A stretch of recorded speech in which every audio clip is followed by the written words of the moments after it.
कामितांश्च ॐ विष्णुपदाय कृष्णपृष्ठाय भूतले श्रीमते भक्तिवेदान्त स्वामिन्यते नामिने नमस्ते सरस्वती देवे गौरवाणी प्रचारिणे निर्विशेषशून्यवादी पाश्चात्यदेशतारिणे हे कृष्णा करुणा सिन्धो दीनबन्धो जगत्पते गोपेश गोपिकाकन्त राधाकन्त नमस्तुते सप्तपञ्चन गौरङ्गी राधे वृन्दावनेश्वरी वृषभानुसुते देवी प्रणमामि हरिप्रिये वंशाकल्पतरुभ्यश्च कृपासिन्धुभ्येव च पतितानां पावनेभ्यो वैष्णवेभ्यो नमो नमः नमो महावदन्याय कृष्णप्रेमप्रदायते कृष्णाय कृष्णचैतन्य नाम्ने गौरद्विषे नमः जय श्री कृष्ण चैतन्य प्रभु नित्यानंद श्री अद्वैत गदाधर शिवासादि गौरभक्तवृंद हरे कृष्णा कृष्ण कृष्ण हरे हरे हरे राम राम राम हरे हरे यं प्रव्रजन्तं मनुपेतं मपेतकृत्यं द्वैपायनो विरहकातराजुहाव उत्थेति तन्मयतया तर्वोऽभिनेदो स्तं सर्वभूतहृदयेषु मुनिमानतोऽस्मि नारायणं नमस्कृत्य नरं चैव नरोत्तमं देवीं सरस्वतीं व्यासं ततो जयमुदीरये वेदे रामायणश्चैव पुराणे भारते तथा आदौ चन्ते च मध्ये च हरिः सर्वत्र गीयते मुखं करोति वाचालं पङ्गुं लङ्घयते गिरिं यत्कृपास्तमहं वन्दे शिवरो दिनतारिणे परमानन्दमाधव ॐ नमो भगवते वासुदेवाय ॐ नमो भगवते वासुदेवाय ॐ नमो भगवते वासुदेवाय ॐ नमो भगवते वासुदेवाय ॐ नमो भगवते वासुदेवाय ॐ नमो भगवते वासुदेवाय। हरे कृष्ण। श्रीमद् भागवतम में से हम श्रवण कर रहे हैं, छठा स्कंद से हम श्रवण कर रहे हैं। इस स्कंद को पोषण तत्व कहा जाता है। भागवतम में जो 10 तत्वों के बारे में बताया गया है, इसमें से छठा स्कंद है पोषण तत्व। पोषण तत्व के बारे में हम उस दिन चर्चा कर रहे थे। ये छठा स्कंद को पोषण तत्व क्यों कहा जाता है? क्योंकि भगवान कैसे भक्तों की पालन करते हैं। श्रीपाद श्रीधर गोस्वामी इस बात को पुष्ट करते हैं, अध्याय 49 षष्ठी पोषण उच्यते। ये छठा स्कंद, जो स्कंद को हम सुन रहे हैं, ये स्कंद में 19 अध्याय है। तो ये 19 अध्याय विशिष्ट स्कंद को पोषण तत्व कहा जाता है। पोषण तत्व मतलब भगवान अपनी मर्यादा को उल्लंघन करके भी भक्तों की पोषण करते हैं। तो भगवान कैसे भक्त वत्सल है, इससे हमको ये पता चलता है। हालांकि इस जगत में हम सब सोच रहे हैं कि हम हमारा अनुयायी के पोषण कर रहे हैं, हम हमारा बच्चों की पोषण कर रहे हैं। ये बस हमारा एक भाव है। हाँ, हम उनको पोषण कर रहे हैं, हमारे माध्यम से उनका पोषण हो रहा है। इसका मतलब नहीं कि हम पोषण कर रहे हैं। अगर किसी का, हम ऐसे संसार में हम देख सकते हैं, अगर किसका पिता माता नहीं है, जो अनाथ है, क्या वो मर जाते हैं? संसार में मर जाते हैं? उनका भी पोषण होता है कि नहीं? कौन करता है? भगवान नहीं करता है ना। लेकिन पिता माता होते हुए हम समझ रहे हैं हम ही पोषण कर रहे हैं। नहीं, हमारा कर्तव्य है अपने बच्चों की देखभाल करने, हमारा कर्तव्य, लेकिन पोषण करने वाले कौन है? पोषण करने वाले भगवान ही है। भगवान पोषण कर रहे हैं, ये भाव होना चाहिए। तो भगवान सभी जीवों का पोषण करते हैं, और जो भक्ति करेंगे, भगवान क्या उनको भूल जाएंगे? उनका पोषण नहीं करेंगे। जो भक्ति करेंगे, जो भगवान के पास, मतलब भगवान के अपने आप को भगवान के पास समर्पित कर देंगे, शरणागत हो जाएंगे, क्या भगवान उनको छोड़ देंगे? नहीं। इसलिए कहा जाता है अपनी मर्यादा को उल्लंघन करके भी भगवान भक्तों को पोषण करते हैं। जैसे भागवतों में और बहुत सारा भक्तों की चरित्र से हमको ये भी पता चलता है भगवान भक्तों को कैसे पोषण करते हैं। संसार में हमारा ये जितना भी दुख है, ये दुख को कोई भी मिटा नहीं पाएगा, कोई नहीं। भगवान के अलावा ये दुख को कोई नहीं मिटा पाएगा। कभी अगर हम सुनेंगे भगवान की कृपा से, आप पढ़ भी सकते हैं, गजेंद्र चरित्र शायद सबको मालूम होगा। गजेंद्र कितना प्रयास करता था। गजेंद्र बहुत प्रयास करता था, तो इतना प्रयास करने के बावजूद भी क्या वो ग्रह के कपड़ से मुक्त हो पाया? नहीं हो पाया। वहाँ और एक चौकी है डाइनिंग टेबल के पास, उससे चौकी लाकर वहाँ रख दीजिए। तो गजेंद्र को कौन उद्धार किया? ग्रह की कबल से। ग्रह जो उनको पकड़ लिया था, कौन उद्धार किया? भगवान ही उद्धार किया ना। संसार में कोई भी हमको मदद भी नहीं कर सकते हैं, कोई भी नहीं। बस ये हमारा सोच है कि हमको ये मदद करेगा। बेटा सोच रहे मुझे मेरा पिता माता मदद करेंगे। हाँ, करेंगे, लेकिन मदद करने वाला भगवान ही है, भगवान करेंगे। तो खास करके ये स्कंद से हमको ये पता चलता है, श्रीपाद श्रीधर स्वामी ये बात बताते हैं, पोषण क्या है? अति मर्यादा लंघितम भक्त रक्षण लक्षणम इति पोषणम। भगवान अपनी मर्यादा को उल्लंघन करके भी भक्तों की पोषण करते हैं। जो भक्ति करेंगे, जो भगवान के पास समर्पित हो जाएंगे, शरणागत हो जाएंगे, भगवान उनका देखभाल अवश्य करेंगे, उनका पोषण अवश्य करेंगे। यह पोषण तत्व। तो श्रीमद् भागवत में जो छठा स्कंद हम सुन रहे हैं, ये परीक्षित महाराज का जो जिज्ञासा था, परीक्षित महाराज जो पूछ रहे थे, परीक्षित महाराज का क्या प्रश्न था? सबको याद होगा शायद। नरक से उद्धार कैसे? ना, नरक से उद्धार कैसे होंगे? ऐसा परीक्षित महाराज का नरक कौन नहीं जाएगा? नरक को कैसे नहीं जाएगा, ये बात बताइए। कैसे मुक्ति मिलेगी? हाँ, कैसे नरक मुक्ति के बारे में तो वो पूछ नहीं रहे थे। नरक को कैसे व्यक्ति नहीं जाएगा, इसके बारे में बताएं। मतलब वो रास्ता कैसे बंद होगा? मतलब जगत में जितना रास्ता है, जितना काम हम करते हैं, जो भी करते हैं, ये सभी काम का रास्ता किधर जाता है? नरक की तरफ ही जाता है। हम जो भी करते हैं नरक के लिए ही जाएंगे। नरक के लिए जाने के लिए रास्ता हम क्या बोलते हैं? उन्मुक्त करते हैं। हाँ जी, बना रहे हैं।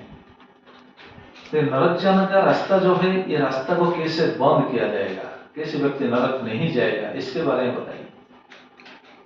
तो सुखदेव गोस्वामी ये बता रहे हैं व्यक्ति कैसे नरक नहीं जाएगा। इसलिए 3 प्रायश्चित के बारे में बता रहे हैं, और 3 प्रायश्चित से सबसे श्रेष्ठ प्रायश्चित कौन है? कौन सा प्रायश्चित? भक्ति प्रायश्चित।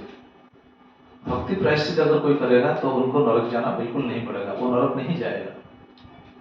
नरक जाना तो दूर बात है, वो 3 चीज को स्वप्न में भी नहीं देखेगा। क्या क्या? यमदूत, यमराज और यमपास, ये तीनों को नहीं देखेगा। जब ये बात पता है, उस समय परीक्षित महाराज ने प्रश्न किए, अच्छा ऐसा कोई प्रमाण है क्या? ऐसा प्रमाण है। और इस प्रमाण को बताने के लिए बस शुरू किए थे अजामिल के प्रसंग। कन्या कुब्जते जगस्ति दासीपति अजामिल नम्ना नष्ट सदाचार दस्य संसर्ग दूषिता। कनौज शहर में, आज का जो कानपुर नाम से नामित है, इस शहर में एक ब्राह्मण था जिसका नाम था अजामिल। और वो बहुत सदाचारी थे, सदाचार संपन्न थे, लेकिन सभी सदाचार चला गया दास्य संसर्ग दूषिता। जब दासी के संग किए, दासी के संग करने के बाद उनका सभी सदाचार चला गया, सभी सदाचार चला गया। नम्ना नष्ट सदाचार। और ये दासी के पति हो गए। पति होने के नाते उनका परिवार तो पोषण करना होगा, इसलिए कैसे पोषण कर रहे थे? बंदी अक्षी कैतवीश्चर्जी गर्हितम प्रतिमास्थिता विभ्रत कुटुंबम असुचि जाते मास देहिना। और बंदी करके, जुआ खेल के, लोगों को दूसरों को ठग के, और बंदी कहते अक्षी कैतवीश्चर्जी चोरी करके, ये सब गर्हित वृत्ति है। गर्हित वृत्ति से परिवार को पोषने के लिए जो प्रयास करते हैं, ये बिल्कुल गलत बात है। ऐसा नहीं करना चाहिए। धर्म को कभी भी छोड़ना नहीं चाहिए। गर्हित वृत्ति अवलंबन करके हम बड़ा आदमी बन सकेंगे, ऐसा हमारा सोच है। बड़ा नहीं, हम छोटे ही हो जाएंगे, कभी भी हम बड़ा नहीं हो पाएंगे। बड़ा कौन है संसार में? बड़ा कौन है जरा बताइए, कोई बता सकेगा? बड़ा कौन है संसार में? किसको हम बड़ा आदमी कहते हैं? कौन बड़ा है?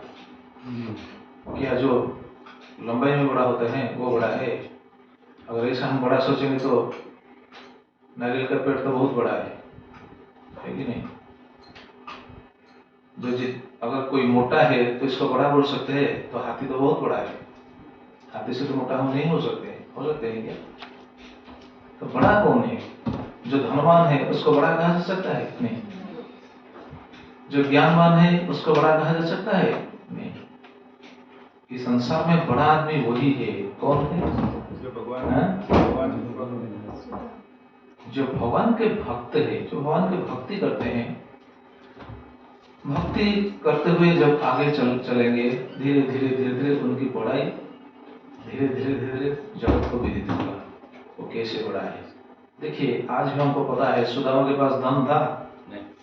नहीं था, लेकिन सुदामा को हम, जब सुदामा के बारे में हम सुनेंगे तो जरूर माथा झुक जाएगा उनके चरण कमल पर। क्यों? क्योंकि वो बड़ा है। कैसे बड़ा है? धन तो नहीं था उनके पास, वो भक्ति से बहुत बड़ा है। अगर भक्ति में देखेंगे तो बहुत शुद्ध भक्त है, बहुत उन्नत भक्त है, उन्नत स्तर के भक्त है। ये है बड़ा है। तो कहने का तात्पर्य है, हम जगत में, प्रभुपाद महाराज ये बात बार बार बोल रहे थे कि संसार में बस एक कंपटीशन चल रहा है, हम कैसे आगे चले, हम कैसे आगे जाएं, धन में हो, ज्ञान में हो, पोजीशन में हो, मकान बनाने में हो, क्या बोलते हैं, भौतिक चीज इकट्ठे करने में हो। जिस दृष्टिकोण से हो, हम जैसे आगे रहेंगे, सभी लोग हमको जैसे पसंद करेंगे, सभी लोग हमको जैसे सम्मान देंगे, हाँ ये बहुत बड़ा आदमी। नहीं, भक्तों को ये कुछ नहीं चाहिए। भक्ति का ये स्वरूप है। भक्तों को क्या चाहिए? भक्तों को कुछ नहीं चाहिए। भक्तों जो सही भक्ति पथ पर चलते हैं वो कभी नहीं सोचेंगे मैं कि बड़ा हूं। नहीं, भक्तों का भाव कैसा है? जो बड़ा है, जो जितना बड़ा होने की कोशिश करेगा, ये सही बात है। बात बात में एक बात ऐसा दिमाग पर आता है जो शास्त्रों के सिद्धांत को हमको समझना चाहिए। जो यहाँ बड़ा होने के लिए कोशिश करते हैं वो वैकुंठ नहीं जा पाएंगे। वैकुंठ का रास्ता बहुत बड़ा है, लेकिन हम बड़ा रास्ता, लेकिन बड़ा भाव से नहीं जा पाएंगे। वहां जो जितने छोटे भाव से जाने की कोशिश करेंगे वो जा पाएंगे। जितना छोटा वो हो जाएंगे वहां जाने के लिए उनके लिए आसान हो जाएगा। जो बड़ा होने के लिए प्रयास करेंगे वो वहां नहीं जा पाएंगे। ये मैं नहीं कह रहा हूं, ये शास्त्रों का सिद्धांत है। देखिए महाप्रभु क्या बताए हैं। महाप्रभु क्या बताए हैं? हम बड़े होने के लिए प्रयास करना चाहिए, महाप्रभु ये बताए हैं क्या? नहीं। महाप्रभु का सिद्धांत क्या है? प्रणादपि सुनिचेन तरोधि वसे सुना। माने न मान देना इतने सदा है। इससे हम नाम करते हैं, लेकिन हमारा भाव क्या होना चाहिए, कैसे होना चाहिए, ऐसे होना चाहिए। प्रणा अभी सुनिश्चय ना, तृण से भी, तिनके से भी अपने आप को छोटा समझना चाहिए। अगर ऐसा हम समझ पाएंगे तो वैकुंठ का रास्ता हमारे लिए बिल्कुल खुल जाएगा। ये सही बात है। अगर हम बड़ा, अपने आप को बड़ा समझेंगे तो रास्ता अवरुद्ध हो जाएगा।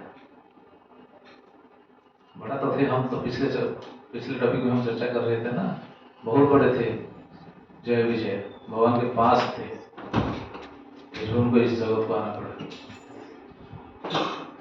इस जगत को आना पड़ा, दूसरे शरीर में आना पड़ा, असुर शरीर, असुर योनि प्राप्त होना पड़ा उनको।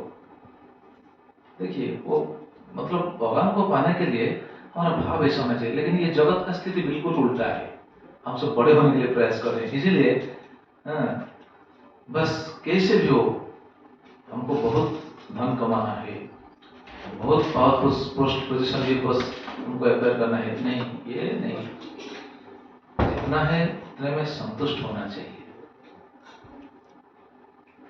किस बात पर ये चर्चा हम कर रहे हैं? अजय मिलने क्या कर रहा था? बंदी अक्षय कदवी सज्जी गलितम बुद्धिनास्ति विभ्रत कुटुंबम असुचि जाता मासते ही ना। उनके परिवार को पोष रहे थे, पालन कर रहे थे, जाता मासते ही ना, दूसरा जीवों को पीड़ा देकर वो अपने परिवार को पालन कर रहे थे। ये भी बिल्कुल वर्जित है, ये भी बिल्कुल नहीं होना चाहिए। किसी को भी पीड़ा देना नहीं चाहिए। जीवन निर्वाह आने उद्वेगना दिवे पर उपकारी निज सुख भाषोरिवे।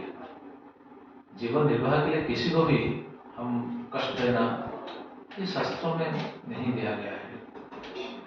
शास्त्रों का सिद्धांत ऐसा नहीं है, लेकिन अजय मिल ऐसा कर रहे थे। ऐसा कितने दिन तक ऐसा चल रहा था? अष्टाशीत्युष समा, कल हम सुन रहे थे। एवं निवसत तस्य लालनस्य तत्सुताम कालो महान, कालो अत्यगत महान राजन अष्टाशीत्युष समा। इस तरह, इस प्रकार वो जीवन निर्वाह कर रहे थे और ऐसे 88 साल उनका व्यतीत हो गया, उनके बच्चों को, बस उनके बेटे को पालन करते हुए 88 साल चला गया। जीवन का एक एक मुहूर्त बहुत मूल्यवान होता है। अभी हमको नहीं पता चल रहा है, जब हम भक्ति पथ पर आएंगे, जो भी भक्ति पथ पर आने के बाद भी हमको पता नहीं चलता है, लेकिन जब भक्ति का आस्वादन थोड़ा थोड़ा होगा, कुछ कुछ होगा, तब पता चलेगा। जैसे जब कोई भक्ति के पथ पर आ जाता है, आने के बाद उनको पता चलता है, अरे मेरा बहुत जीवन बहुत समय बेकार चला गया, बहुत पहले हमको ये करना चाहिए था, है कि नहीं? ये सही बात है। समय चला जाता है ना, जैसे चाणक्य पंडित कहते हैं, समय को हम लौट कर नहीं पाएंगे, लौटा सकेंगे? जो गया सो गया। चाणक्य पंडित ऐसा बताते हैं, करोड़ करोड़ स्वर्ण मुद्रा के विनिमय में 1 सेकंड को हम वापस नहीं ला पाएंगे। ला सकता है कोई? करोड़ करोड़ स्वर्ण मुद्रा के विनिमय में 1 सेकंड हम वापस लाएंगे, ये हो सकता है? बिल्कुल नहीं। लेकिन सोचना चाहिए, हम ये जो समय, हमारा जो समय बीत जाता है, कैसा बीत गया? जो समय चला जाता है वो वापस नहीं आएगा, इसलिए समय का सही उपयोग होना चाहिए। कुटुंब पोषने के लिए, संसार पालन पोषण करने के लिए समय बिता देना, ये बुद्धिमानी का काम नहीं है, ये बिल्कुल वर्जित है, शास्त्र में बिल्कुल मना किया गया है।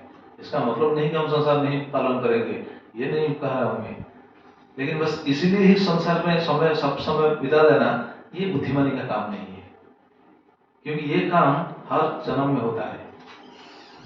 संसार के लिए जो काम हम कर रहे हैं, ये हर जन्म में होता है कि नहीं? अगर आप सोचिए, अगर हर जन्म में हमको मनुष्य जन्म मिला हो, अगर पहले हम मनुष्य जन्म प्राप्त कर चुके हैं, हर जन्म में 100 जन्म अगर सोच लीजिए, और बाद में हमको 100 जन्म आगे भी मनुष्य जन्म ही मिलेगा, तो काम क्या है? ये काम है ना, बस ये काम तो चलता रहेगा। पिछले भी जन्म में ये काम ही चलता रहता है। चलता होगा शायद। तो क्या इसलिए मनुष्य जन्म मिला है? इसलिए समय का सही उपयोग करना चाहिए। इसलिए सुखदेव गोस्वामी सोचकर बोल रहे हैं कि अजमल का जीवन कैसा बीत रहा है।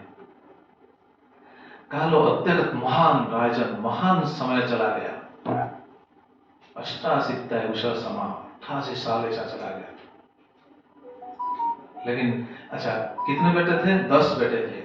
तस्य प्रवयस पुत्रा दशते संतु जवम बाल नारायण नमन पितृश्च दैतभृशम। उनके 10 बेटे थे और 10 बेटे से कनिष्ठ बेटा जो अवमम, जो सबको कनिष्ठ था, उनका नाम दिया गया था नारायण। कौन दिए थे?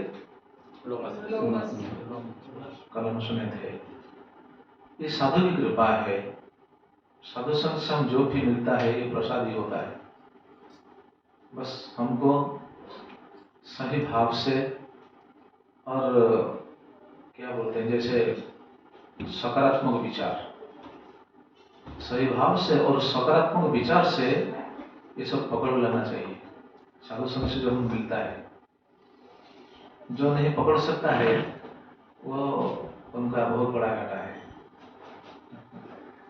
जैसे अजामिल को, अजामिल की जो रखवाली थी, वो जो दासी थी, वो दासी को साधु ने कृपा कर दिया, बोला ठीक है मैं वर देता हूँ, तुम्हारा बेटा का नाम नारायण रखना। तो ऐसे वर दे दिया। कोई सोचेगा ये कैसा वर हुआ, लेकिन साधु से जो भी मिलता है प्रसादी है। आगे चलकर ये नाम ही अजामिल को नरक जाने से रोक देगा, रुका देगा।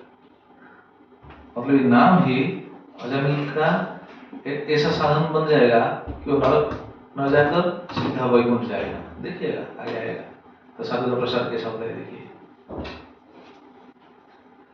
तो अभी ऐसा नारायण नाम दिया गया था। और ये नारायण कैसा था? बिल्कुल दोनों का बहुत दुलारा था। दोनों का, पिता माता दोनों का बहुत दुलारा, बहुत प्यारा था। कैसे प्यार कर रहे थे? सब बद्ध हृदय तस्मिन अर्भगे कलभासिनी निरीक्षमाणस्तद लीला मोमोदे जरुठो कृष्ण। बद्ध हृदय तस्मिन, अपने शिशु, अपने बालक इतना कैसा था? अर्भगे कलभासिनी, जो तोतली बात बोल रहा था, उनके प्रति वो बिल्कुल आसक्त चित्त हो गए थे। खास करके यहाँ तो अजामिल के बारे में बताया गया है। अजामिल उनके प्रति बिल्कुल आसक्त चित्त हो गया था। निरीक्षमाणस्तद लीला मोमोदे जरुठो कृष्ण, उनके लीला को सब देख रहा था, अत्यंत आनंदित हो रहा था। कैसे लीला? कलम सुन रहे थे। गुंजान रविवन खादन बालक स्नेह जंत्रिका भोजयन पायन मूढ़ो नवेद आगतमंतकम। भोजन करते समय गुंजान, प्रपिवन पीते समय, खादन खाते समय, देखिए सभी समय बालक स्नेह जंत्रिका। खादन भोजन के जैसा बना नहीं। भोजन गुंजान मतलब भोजन करते समय, खादन मतलब जब चर्पण कर रहे थे, चबा रहे थे, चबाते समय, मतलब सभी समय वो बालक के स्नेह में एक जंत्र जैसा हो गया था। बालक स्नेह जंत्रिका। संसार में क्या है? बस हम अपने बच्चों के प्रति इतना आसक्त हो जाते हैं, उनके स्नेह से बस एक जंत्र जैसा हो जाते हैं। व्यक्ति भक्ति क्यों नहीं कर पाता है? इसलिए नहीं कर पाता है। मैं नहीं बोल रहा हूँ, सभी आचार्यों का ये सिद्धांत है। व्यक्ति भक्ति क्यों नहीं कर पाते हैं? अपने परिवार की देखभाल के लिए उनका मन इतना फंस जाता है, वो भक्ति की तरफ नहीं आ पाता है। भक्ति ठाकुर तो बहुत सुंदर सुंदर भजन लिखे हैं, यहाँ तो मैं भजन बोल नहीं सकता हूँ। सही भजन अगर बोलेंगे तो सभी को पता नहीं चलेगा, लेकिन बोलना सुनना भी चाहिए।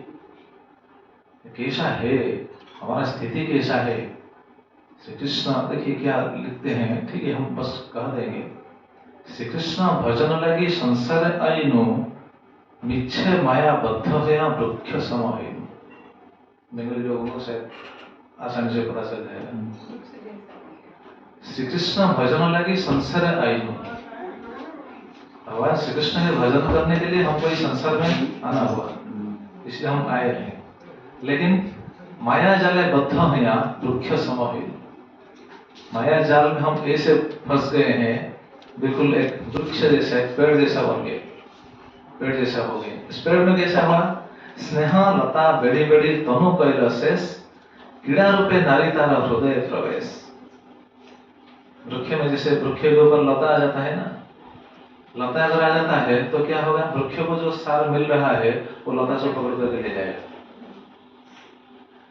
स्नेहलता बेड़ी बेड़ी तनु कैल शेष, ये स्नेह, संसार के प्रति जो स्नेह, ये वृक्ष के ऊपर जब आ जाता है तनु सूख जाता है, शरीर सूख जाता है। आजकल देखिए किसके मुंह में एक क्या बोलते हैं ग्लो नहीं है, ग्लो और क्या बोलते हैं, प्रसन्नता नहीं है। सभी को अगर देखेंगे तो जैसे बहुत कुछ उनका घाटा हो गया है, बहुत कुछ लॉस हो गया है। हाँ जी, दुखी, जैसे बहुत कुछ उनका लॉस हो गया है, ऐसे सब दिखते हैं। किसी का बारे में हम प्रसन्नता नहीं देख पाएंगे आजकल। देखिए सभी का जैसे टेंशन है, हालांकि देखने के लिए सम तो नहीं होता, लेकिन टेंशन जैसा होता है सभी का। टेंशन मतलब टेंशन 10 पुत्र, टेंशन जैसा चिंता मुंह पर आ जाता है। क्यों? संसार की चिंता में जो बिल्कुल फंस जाते हैं उनका ऐसा स्थिति होता है। देखिए अजय मिल जाए ऐसी स्थिति था। कीड़ा रूपे नारी तारा हृदय प्रवेश, और पेड़ में अगर कीड़ा लग जाता है तो क्या होगा? बाहर तो ठीक दिखता होगा, लेकिन भीतर क्या होगा? खोखला हो जाएगा। ये संसार में ये कहा गया है, कोई गलत नहीं समझिएगा, कि क्या होता है? कीड़ा रूपे नारी तारा हृदय प्रवेश। कीड़ा रूप में नारी व्यक्ति के हृदय में प्रवेश करता है, मतलब उनको खोखला करेगा ही करेगा। सही है, सही, आप सब मानते हैं ये सही है? हाँ जी, सही है। तो इसका मतलब नहीं कि हम नारी को घृणा करेंगे, नहीं, ये आसक्ति के कारण ये बताया गया है। क्या युधिष्ठिर महाराज के पत्नी नहीं थे क्या? सुदामा के पत्नी नहीं थे क्या? उनके तो पत्नी थे ना। जैसे हमारा बढ़िया जगन्नाथ के भक्त जो गए थे जयपुर में, जयपुर से बंधु महांती की पत्नी नहीं थे क्या? उनके तो पत्नी थे ना। ये आसक्ति के कारण ये बताया गया है। कीड़ा रूपे नारी तारा हृदय प्रवेश, हृदय में प्रवेश करते हैं नारी। अच्छा, वृक्ष में फल आएगा कि नहीं? फल फूल ये सब आएगा कि नहीं? ये फल फूल कौन है? अतिम लोग बताते हैं। फल रूपी पुत्र कन्या डाल भांगी पड़े, माता पिता विहंग ऊपरे वासा करे। फल रूपे पुत्र कन्या आ जाते हैं फल के रूप। वृक्ष में फल अगर आ जाएगा तो क्या होगा? वो जो डाल बोलते हैं ना, क्या डाल को हिंदी में क्या बोलते हैं? डाली बोलते हैं। डाली नीचे झुक जाता है कि नहीं? तो संसार का बोझ जिसके ऊपर आ जाता है वो बिल्कुल झुक जाते हैं। उनका स्ट्रेंथ नहीं रहता, वो झुक जाते हैं। देखिए आजकल ऐसा ही होता है, जिसको देखिए समय नहीं। क्यों समय नहीं है?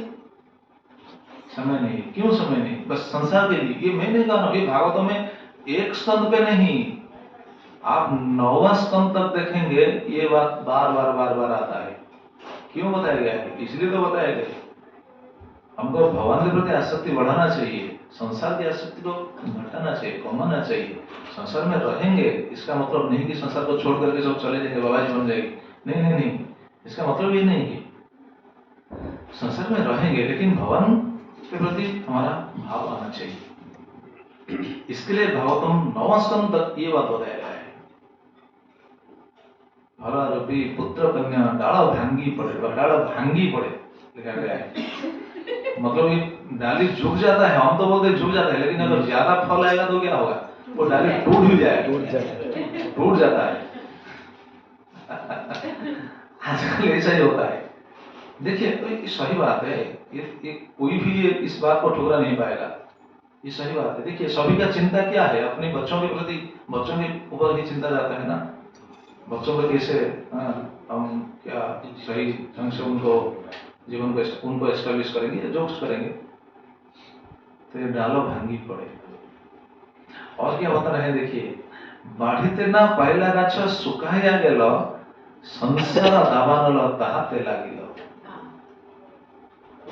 बढ़ाया बढ़िता ना पाइला गाछ ये गाछ ये जो पेड़ ये जो वृक्ष नहीं बढ़ पा रहा है सुखाया गया सूख सूख कर बिल्कुल मर जाता है बस ऐसा ही हमारा काम तो यही है हर जन्म में ऐसा ही चलता है ऐसा ही चलता है सुख ढूंढते ढूंढते सुख जाता हाँ जी सुख ढूंढते ढूंढते सुख जाता हाँ सुख ढूंढते ढूंढते सूख जाते हैं हम बस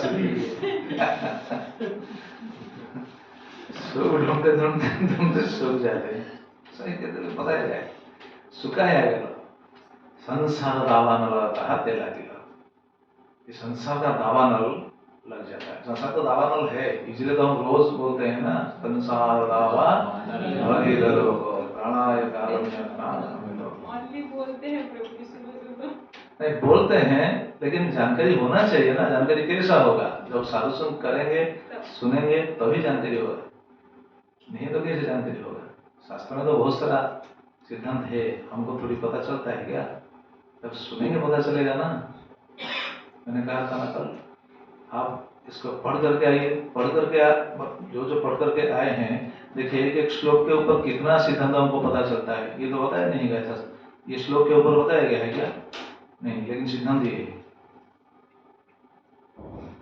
तो ये है हमारा स्थिति अजमेर का स्थिति ऐसा ही था भुंजान प्रतिबन का खादन बालक स्नेह जंत्रिता बस ये स्नेह जंत्रिता ये सबको हम ये जो गीत में हम बता रहे हैं बालक स्नेह जंत्रिता ये स्नेह हमको ऐसा डुबा देता है स्नेह करना चाहिए लेकिन इतना नहीं इतना ज्यादा नहीं बस भगवान के ऊपर छोड़ना चाहिए भगवान के ऊपर समर्पित होना चाहिए क्योंकि उड़िया में बोलते हैं कपाल लिखन हिंदी में हो सकता है कपाल लिखन ललाट में माथा में जो लिखा है वो होगा ही होगा दूसरा कुछ नहीं होने वाला है जो लिखा गया है वो ही होगा आप बच्चों के लिए जितना भी चिंता करें जितना भी प्रयास करें जो भी करें उनके लिए जो लिखा गया है वो ही होगा दूसरा कुछ नहीं हो पाएगा हम कुछ नहीं कर सकते हैं कुछ कर सकते हैं क्या कुछ नहीं कर सकते हैं सब कुछ सही हो जाएगा अगर भगवान चाहेंगे क्योंकि भगवान के हाथ में तो सब कुछ है भगवान अगर चाहेंगे तो सब कुछ ठीक हो जाएगा सही रास्ता पर आ जाएंगे सब तो इसे ये स्नेह जंत्रित हो गया था भुंजन प्रतिबंध खादन बाल का स्नेह जंत्रित भोजन पायन मूढ़ नवेद आगतम अंतकम यहाँ सुखदेव गोस्वामी अजामिल को क्या बोल रहे हैं मूढ़ ये मूढ़ था क्योंकि उनको पता नहीं चल रहा था उनके अंतिम समय आ गया है 88 साल में वो पहुंच गया है ना 28 साल मतलब कितना दिन जिएगा पता नहीं ना ईशा आ गया था लेकिन वो बालक स्नेह जंत्रित देखिए यहाँ हम तो कथा विराम दिए थे अब आगे क्या बताते हैं स्वयं वर्तमानज्ञ मृत्यु काल उपस्थिति मतिंच काल तनये बाल नारायण होए अभी बता रहे हैं स्वयं वर्तमान अज्ञों देखिए पहले श्लोक में हम सुने थे मूढ़ो अब सुन रहे हैं अज्ञों सुखदेव गोस्वामी क्या गाली कर रहे हैं नहीं गाली नहीं कर रहे हैं उनका स्थिति के लिए हमको समझा रहे हैं कि हम भी ऐसे मूढ़ न बन जाएं हम भी ऐसे अज्ञ न बन जाए इसलिए सुखदेव गोस्वामी हमको समझाने के लिए ये शब्द प्रयोग किए हैं सुखदेव गोस्वामी किसी को कैसे गाली करेंगे गाली कर सकते हैं क्या जैसे यहाँ हम भी सोच सकते हैं कभी कभी ऐसा भी होता है कुछ ऐसा होता है कभी कभी कथा सुनने के बाद कोई समझते हैं अरे बहुत शायद ये हमको कहा गया है ये बात शायद हम के लिए कहा गया है नहीं इसका बात ये नहीं समझना चाहिए हम के लिए कहा गया है ये हम सभी के लिए तो शास्त्र में कहा गया है हम सोच सकते हैं हमारे लिए साधु ने कह दिया इसलिए साधु को बुरी दृष्टि से देखते हैं ये साधु बहुत कड़वा है ये बहुत कड़ा कथा कहते हैं ये जानबूझकर हमको इंगित कर कहते हैं नहीं ऐसा नहीं तो साधु यहाँ सुखदेव गोस्वामी जो मूढ़ कह रहे हैं अज्ञ कह रहे हैं क्या सुखदेव गोस्वामी ऐसे कह सकते हैं क्या वो तो त्रिगुणातीत है ना ये हमको समझाने के लिए मतलब ये मूढ़ता का लक्षण है ये अज्ञता का लक्षण है इससे हमको क्या सीख मिलता है कि ऐसा नहीं होना चाहिए, हमारा सोच ऐसा नहीं होना चाहिए, हम ऐसे नहीं फंस जाएंगे, बस हमको ये ध्यान देना चाहिए, इसलिए बता रहे हैं। नहीं तो कैसे निंदा करेंगे? नहीं। तो क्या बताते हैं, स्वयं वर्तमान अज्ञ मृत्युकाल उपस्थित है, मृत्युकाल आ गया है, शेष समय ना 28 साल आ गया, मृत्युकाल उपस्थित है। मतिं चकार तने बाल नारायण आवे, लेकिन मति, उनका मति किधर है? चकार तने, चकार, इसलिए प्रभुपाद बताते हैं फुल्ली कंसंट्रेटेड, बिल्कुल अनपॉइंटेड होकर था, इसके ऊपर, अपने बेटे के ऊपर, नारायण के ऊपर, कनिष्ठ पुत्र। मतिं चकार तने बाल नारायण आवे। जब समय बीत जाता है, ये अंतिम समय जब आ जाता है, हमको क्या करना चाहिए? संसार के प्रति दृष्टि देना चाहिए। देखिए, हम कल सुन रहे थे, बच्चों का देखभाल करना, बच्चों को खिलाना पिलाना, पास रखना, उनको साथ खिलाना, ये सब कल हम सुन रहे थे ना, ये तो होना चाहिए। तो सुखदेव सिंह क्यों ऐसा बोलेंगे? ये मूढ़ो क्यों ऐसा क्यों बोल रहे हैं? क्योंकि उनकी उम्र को देखकर बोल रहे हैं। उनका उम्र क्या है? 88 साल ना। 88 साल के उम्र में वो बच्चों के प्रति आसक्त हो रहा है, अपने बच्चे के प्रति। ये आसक्ति बच्चों से घटकर के, संसार के सभी चीजों से घटकर भगवान के प्रति ज्यादा होना चाहिए। इसलिए समझा रहे हैं, इसलिए कह रहे हैं मूढ़ो, इसलिए कह रहे हैं अज्ञो। लोचनदास ठाकुर बहुत सुंदर भजन लिखते हैं इसके ऊपर। भजन गाएंगे? गाएंगे? ठीक है, मुर्दन बजाइए अगर कोई बजा सकता है। बहुत सुंदर भजन है ये हमको, ये भजन से हमको कितना सुंदर सुंदर बात सब पता चलेगा, आप देखिएगा। ठीक है, आप बस मृदंग भी बजाइए, करता बजा सकते, धीरे धीरे बजाइए। अगर कोई मेरे साथ दोहरा सकते हैं, बाद में दोहरा सकेंगे। अगर कोई दोहरा सकते हैं तो कोशिश कीजिएगा। हाँ, ठीक है। ये बंगाली भजन है, लोचनदास ठाकुर ये बहुत सुंदर भजन लिखे हैं। देखिए, समय हमारा कैसा चला जाता है, मृत्युकाल उपस्थित, ये सब पर हम ये बोल रहे हैं। आप देख सकते हैं क्या लिखा गया है, स्वयं वर्तमान अज्ञ मृत्युकाल उपस्थित है, मृत्युकाल आकर पहुंच गया है। लेकिन वो क्या कर रहे हैं? भगवान को छोड़ करके अपने पुत्र के ऊपर उनका मत लग रहा है। इसलिए लोचनदास ठाकुर बहुत सुंदर भजन लिखते हैं। बद बद हरि छद्म न करिया, बद बद हरि छद्म न करिया, विपदे बेढ़ल देश, विपदे बेढ़ल देश,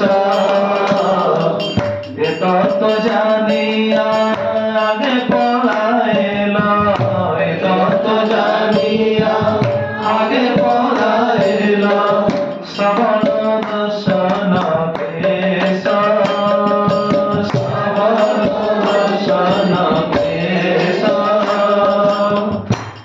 इस भजन में कैसे सुंदर सुंदर बात दिया गया है, आप सुनेंगे तो पता चलेगा कि क्या बताते हैं। देखिए, हमारा समय चल गया है, चल जाता है, धीरे धीरे हमारा समय बीत जाता है। क्या करना चाहिए? हम क्या करते हैं? वो बता रहे हैं, बदा बदा हरि छद्म न करिया। मुख में क्या करना चाहिए? हरि नाम लेना चाहिए। छद्म न करिया, छद्म न करिया मतलब बंगाली में क्या होगा? बंगाली भक्तों को पता है, छद्म न करिया मतलब कोई नहीं चाहिए, है ना? ये तो छद्म न करिया, छल कपट न करके या फिर दूसरा काम न करके, बदा बदा हरि छद्म न करिया, विपदे बेढ़ल देश। कैसा एक उपमा दिया गया है, एक दृष्टांत दिया गया है। लोचनदास ठाकुर बहुत सुंदर भजन, वो एक दृष्टांत देते हैं। देश को विपद आ गया है, जब देश को विपद आ जाता है, देश के प्रति विपद आ जाता है, तो जो दुर्बल राजा होते हैं वो क्या करते हैं? छिप करके कहीं भागते हैं, है कि नहीं? या फिर सरेंडर हो जाते हैं। लेकिन उनको जब पता चलेगा नहीं सरेंडर होने से भी उनका मौत निश्चित है, तो क्या करेंगे? छिप करके किधर चले जाएंगे पता नहीं। तो जब इस शरीर रूपी देश को जब विपद आ जाता है, तो जो दुर्बल राजा है, दुर्बल सिपाही है, वो सब छोड़कर चले जाते हैं। कौन कौन चले जाते हैं यहाँ बताया गया है। ये तत्व जानिया मतलब इस शरीर रूपी देश के प्रति विपद आ गया है। इस तत्व को जानकर पहले 3 चीज चले जाते हैं। कौन कौन? ये तत्व जानिया आगे पलायला श्रवण दर्शन केस। इस तीन चीज को जानकर देश के विपद आ गया ये जानकर 3 चीज चले जाते हैं। श्रवण, पहले श्रवण चले जाते हैं। कान को सुनाई देता है क्या वार्धक्य होने से? सुनाई नहीं देगा, चले जाता है, श्रवण चला जाता है। दर्शन, दृष्टि चला जाता है, दर्शन भी चला जाता है, आंख को नहीं दिखता है। और तीसरा है केस, केस चला जाता है। केस चला जाता है कि नहीं? या तो केस बिल्कुल उजड़ जाएगा या फिर सफेद हो जाएगा। तो इससे पता चलता है कि हमारा उम्र आ गया, मतलब खत्म हो गया। ये सही बात है, लेकिन आजकल लोग तो बिल्कुल सोचते ही नहीं। अगर केस उजड़ जाता है फिर वो प्लांटेशन किया करते हैं, केस को रिप्लांट करते हैं ना। हाँ जी, हाँ तो क्या करते हैं हमको तो पता नहीं, आपको पता होगा। हमने तो ये जो करने वाला नहीं है, हमने तो बिल्कुल उजाड़ देते हैं। जो भी है ये भी रहना नहीं चाहिए बस। रहेगा तो पकेगा ना। हाँ, तो आजकल हेयर भी क्या बोलते हैं फिर से लगाते हैं। और अगर पक भी जाता है तो कोई भी दिक्कत नहीं, किसी को भी कोई प्रॉब्लम नहीं, फिर भी काला बना देते हैं। तो सोचते हैं हम बूढ़ा नहीं है, मतलब काला बनाकर हम ये सोचने वाला बात है ना। ये सब सोचते हैं नहीं हम क्या बूढ़ा है क्या? नहीं, हम अभी युवक है। देखिए हमारा केस अभी पका नहीं है, तो काला बनाने से क्या हम तो आने छोड़ देंगे, जमरा छोड़ देंगे, अरे छोड़ दो उनका केस अभी काला है, छोड़ देंगे, उम्र तो घट जाता है। ये तत्व जानिया आगे पलायला श्रवण दर्शन केस चला जाता है। केस जब पक जाता है समझ लेना चाहिए कि हमारा समय आ गया। कौन सा समय? जाने का समय, संसार से जाने का समय आ गया।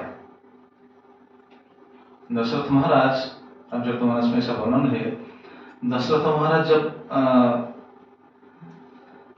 राजकाज कर रहे थे, जो वो राजा थे, राजा जब सिंहासन को जाते थे उस समय तो वो बहुत सुंदर श्रृंगार होकर जाते थे, राज पोशाक पहनकर, वो पगड़ी बांधकर, ऐसा बिल्कुल राजा के जैसा श्रृंगार होकर जाते थे।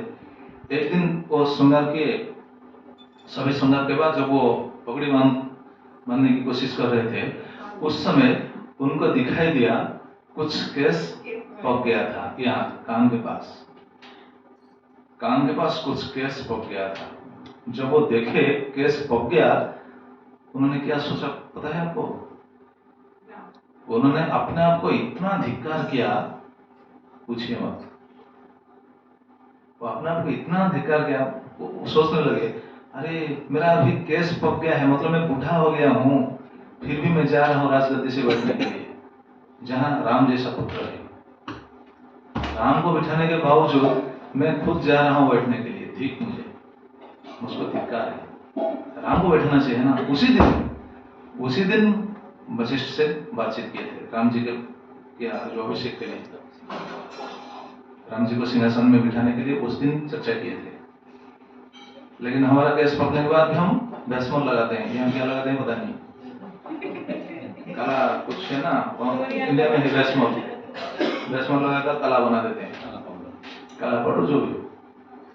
नहीं ठीक है, मैं इसका मतलब नहीं कि मैं मना कर हम काला मत करिए, नहीं करिए कोई बात नहीं, लेकिन भजन भी करिए ना, भगवान का भजन भी करिए, भगवान का भजन करना चाहिए। इसलिए तो बता रहे हैं बदा बदा हरि छपना करिया विपदे बैठल देश, भगवान का भजन करना चाहिए। तो पहले ये 3 चीज चले जाते हैं और उसके बाद क्या जाते हैं, देखिए उसके बाद क्या बोलते हैं, तार पाछे पाछे लोचना बचना, तार पाछे पाछे लोचना बचना, तारा तोहे दिला भंगा, तारा तोहे दिला भंगा, मोर मोर करी रात्रि दिने मारी, मोर मोर करी रात्रि दिने मारी, जमदूते देखे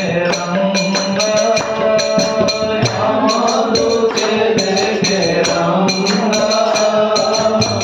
क्या बताएंगे देखिए, तार पाछे पाछे वचन लोचन तारा दहे दिला भंग। बंगाली ये भजन आपको पता चल जाता है शायद। तार पाछे पाछे पहले कौन कौन गए? श्रवण दर्शन केस चले गए। तार पाछे पाछे वचन, वचन भी भंग हो जाएगा। आज हम कितना जोर से कथा कहते हैं, कितना जोर पुकारते हैं, बोलते हैं, जो कुछ कहते हैं, लेकिन जब वयस घटता जाएगा, जब वार्धक्य हो जाएंगे, उस समय कथा भी ठीक से नहीं कह पाएंगे। सब कथा भी बिल्कुल कोई समझ नहीं पाएंगे क्या हम बोल रहे हैं। अपनी घर वाले भी समझ नहीं पाएंगे क्या बोल रहे हैं। मतलब वचन भंग हो जाएगा।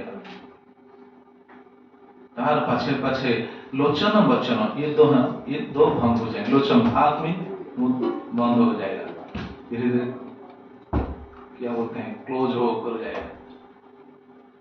तार पाछे पाछे लोचन वचन तारा दोहे दिला भंग, ये भंग हो जाएंगे। लेकिन क्या करते हैं? मोरो मोरो करी रात्रि दिने मरी जम दूते देखे रंग। ऐसे अवस्था में भी मोर मोर मतलब ये मेरा मेरा मेरा मेरा, रात्रि दिन में मरी, रात दिन बस एक ही काम, ये मेरा है मेरा है मेरा है। बस क्या करूं, कैसे करूं, घर को कैसे सजाऊं, बच्चों को कैसे देखभाल करूं, बच्चों को कैसे सर्विस करूं, बच्चों को कैसे शादी करूं, बस मेरा। ये सब देख करके जम दूते देखे रंग। रंग मतलब क्या मालूम है? मतलब कमेंट करते हैं, वो हंसते हैं। देखो तो संसार से उनका अभी जाने का समय हो गया है, लेकिन वो संसार के प्रति कितना आसक्त है। ये जमदूते देखे रहो, जमदूत देखकर हंसते हैं, हंस रहे हैं। अभी कोई प्रश्न कर सकता है, यमदूत कहाँ रहते हैं, हंस रहे हैं? यमदूत किधर रहते हैं? किसी को पता है किधर रहते हैं यमदूत? यमलोक में। और कोई बता सकते हैं यमदूत किधर रहते हैं? हमारे अंदर कैसे रहते हैं? हमारे अंदर परमात्मा है ना, परमात्मा जिधर है यमदूत कैसे रहेंगे? वो तो नहीं। यमदूत किधर रहते हैं पता है माता जी? चित्रगुप्त कहाँ रहते हैं? स्वर्ग में क्यों रहेंगे? स्वर्ग में देवता लोग रहे हैं। देखिए लोचनदास ठाकुर क्या बता रहे हैं। हम बोलते हैं बहुत सुंदर हम घर बनाए हैं, मकान बनाए हैं, बहुत सुंदर हम प्लानिंग करके ये शहर बनाए हैं। टाउन प्लानिंग होता है ना, जितना प्लान कीजिए, शास्त्र में क्या बताया गया है देखिए। सुंदर नगरे प्रति घरे घरे, सुंदर नगरे प्रति घरे घरे, विषम जमेर खाना, विषम जमेर खाना, दंड दिवस वत्सर गणी छे, दंड दिवस वत्सर गणी छे,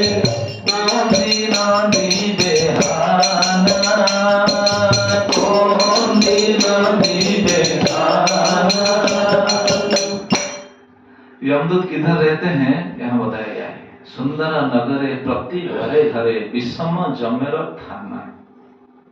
सुंदर नगर, बाहरी शहर बहुत सुंदर है, देखने के लिए बहुत सुंदर लगता है। हम लोग जाते हैं घूमने के लिए, कभी कभी प्रॉब्लम लेकर जाते हैं, हमको बहुत सुंदर दिखता है। हाँ ठीक है, हम जितना सुंदर बनाएंगे वो तो सही है, ठीक है, लेकिन यमदूत भी आते हैं किधर? सुंदर नगरे किधर किधर आते हैं? प्रति घरे घरे, हर घर को आते हैं। मतलब हर घर है यमदूत का थाना। थाना मतलब क्या मालूम है? Police station. पुलिस स्टेशन को थाना कहते हैं हिंदी में, बंगाली में थाना तो लिखा गया है। तो पुलिस स्टेशन में कौन रहते हैं? पुलिस रहते हैं कि नहीं? पुलिस के स्टाफ रहते हैं कि नहीं? उनके ऑफिसर वगैरह जो कुछ रहते हैं। तो हर घर है यमराज का थाना। तो जिधर थाना है वहां कांस्टेबल रहेंगे कि नहीं? पुलिस रहेंगे कि नहीं? ऑफिसर रहेंगे कि नहीं? सब रहेंगे। तो यमदूत आते हैं, हर घर को आते हैं। आपने कभी देखा है कोई? कौन देखे हैं? कोई नहीं, हम देख सकेंगे। कोई नहीं देख पाएंगे, लेकिन आते हैं। एक एक जगह पर नहीं आते हैं जिधर भगवान का भक्ति हो रहा है।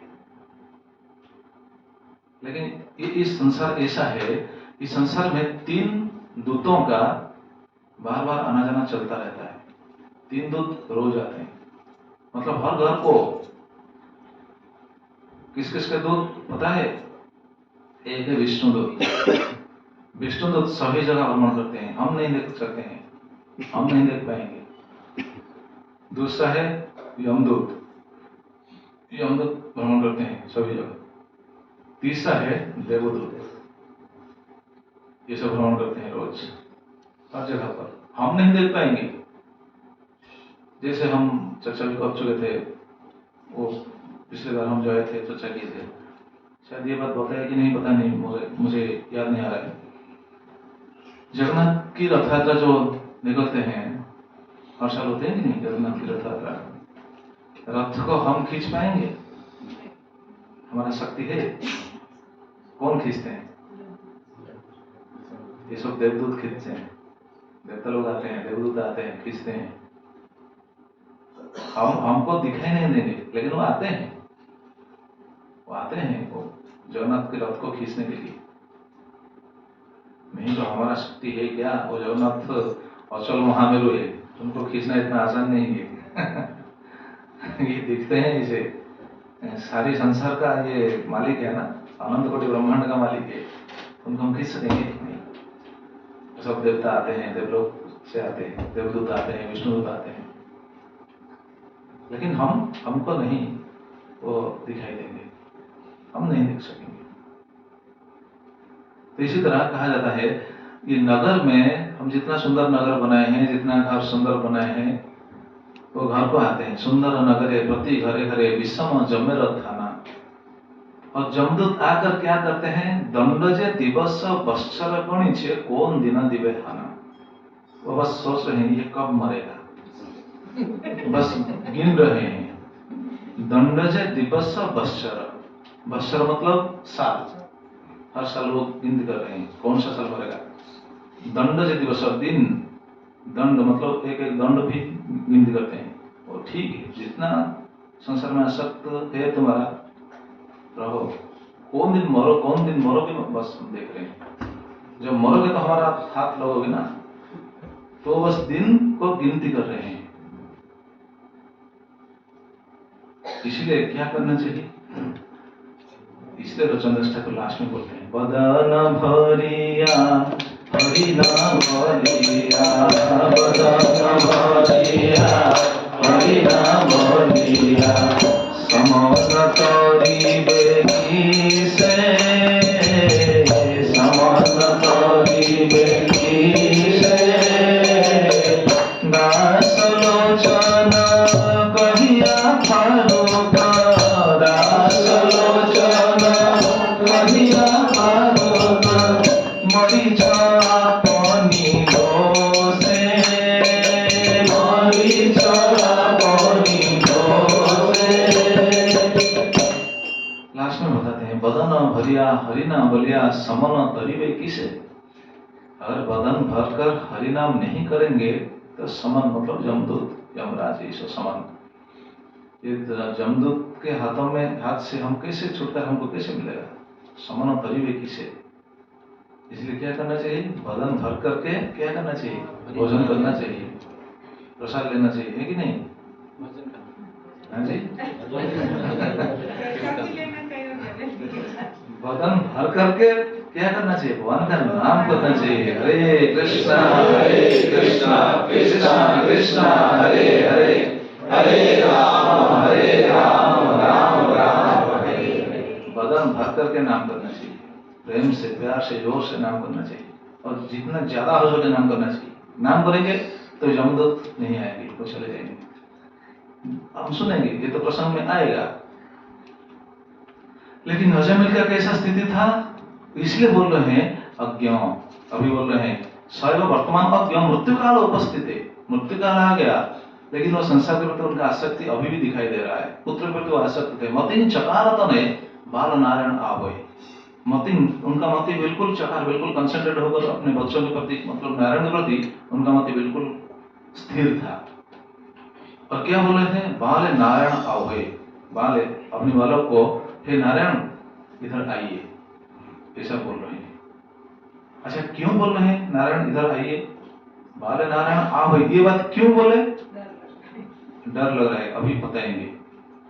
क्योंकि उनको दिखाई देने लगे, यमदूत का स्वरूप उनको दिखाई दिया। यमदूत आ गए थे उनके घर में, उनका मृत्युकाल उपस्थित, मृत्यु समय आकर पहुंच गया था, इसलिए यमदूत आकर उनके घर पहुंच गए थे।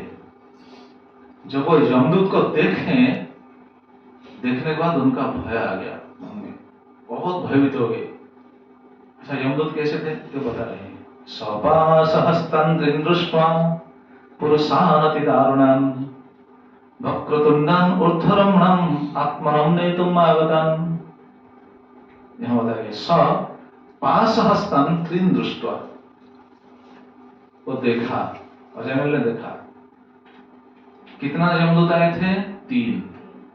तीन पुरुष, और वो हाथ में क्या लेकर आए थे? रस्सी नहीं, पास, रस्सी से बनाया गया पास, रस्सी तो लाए थे, रस्सी से बनाया गया पास। सपासहस्तं दृष्ट्वा, 3 पुरुष को उन्होंने देखा। कैसे थे वो?